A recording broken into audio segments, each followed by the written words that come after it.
ആൾ എഴുതിയൊരു കുറിപ്പിൽ ഞാൻ വായിച്ചു. 2800ഓളം ആളുകൾ എന്തായിട്ടുണ്ട് അറിയോ?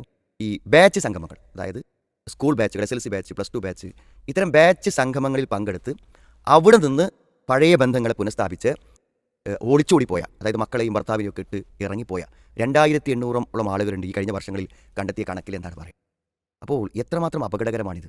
കഴിഞ്ഞ ദിവസം ഈ അഫെയറുകളെക്കുറിച്ച്, അവിഹിത ബന്ധങ്ങളെക്കുറിച്ചുള്ള വായനയിൽ കണ്ടൊരു കാര്യമാണ്.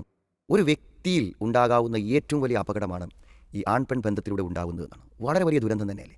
ഈ കഴിഞ്ഞ ദിവസം 65 വയസ്സ് പ്രായമുള്ള ഒരു ഉമ്മയെക്കുറിച്ചാണ് മരുമക്കൾ പരാതിപ്പെടുന്നത്. എന്താണ് അവരുടെ പരാതി അറിയോ? അതായത് ഉമ്മയുടെ ഫോണിൽ ഇത്തരം ചാറ്റിങ്ങൾ കാണുന്നതാണ്. ആർക്കാണ് ചാറ്റ് ചെയ്യുന്നതെന്ന് അന്വേഷിച്ചപ്പോൾ വളരെ ചെറുപ്പത്തിൽ ഉമ്മയോടൊപ്പം പഠിച്ചിരുന്ന ഒരു ക്ലാസ്മേറ്റിനാണ് ചാറ്റ് ചെയ്യുന്നത്. അപ്പോൾ നാം ആലോചിക്കേണ്ടതുണ്ട്.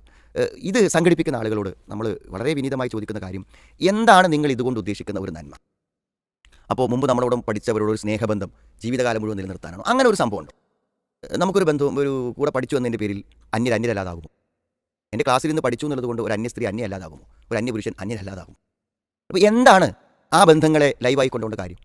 അയാൾക്ക് ഭാര്യയും കുട്ടികളുണ്ട്, ഇവൾക്ക് ഭാര്യയും കുട്ടികളുണ്ട്, എന്നിട്ട് ഈ 2 കുടുംബം അനാഥമാകുക, അവർ അപമാനിതരാവുക. എന്തൊക്കെയാണ് സംഭവിക്കുന്നത് ആലോചിച്ച് നോക്കൂ നിങ്ങൾ. അപ്പോൾ ഇത്രമാത്രം അപകടകരമായി ബന്ധങ്ങളെ പുനഃസ്ഥാപിക്കുക എന്ന വലിയ ഒരു ദുരന്തം ഇത്തരം സംഗമങ്ങൾക്കുണ്ടെങ്കിൽ അത് വേണ്ടെന്ന് വെക്കേണ്ടതല്ല. അപ്പോൾ ചില ആളുകൾ പറയും, ഞങ്ങളുടെ ബാച്ചിൽ വളരെ പാവപ്പെട്ട ഒരാളുണ്ടായിരുന്നു, അയാൾക്ക് ഒരു വീട് ഉണ്ടാക്കി കൊടുത്തു, ഒരു ക്യാൻസർ രോഗി ഉണ്ടായിരുന്നു, അയാളെ ചികിത്സിച്ചു. ഇതൊക്കെ ഇപ്പോൾ ഒരു ബാച്ച് സംഗമം ഉണ്ടായാൽ മാത്രം നടക്കുന്ന കാര്യമാണ്. എത്ര ക്യാൻസർ രോഗികൾ ദിനംപ്രതി ചികിത്സിക്കപ്പെടുന്നു. ആരാണ് അതിന് പൈസ കൊടുക്കുന്നത്? അവിടെ കൂടെ പഠിച്ചവർ മാത്രമാണ് പണം കൊടുക്കുന്നത്. ഒരാൾക്ക് ക്യാൻസർ ആണെന്ന് പറഞ്ഞാൽ ആരെ സഹായിക്കാത്തത്?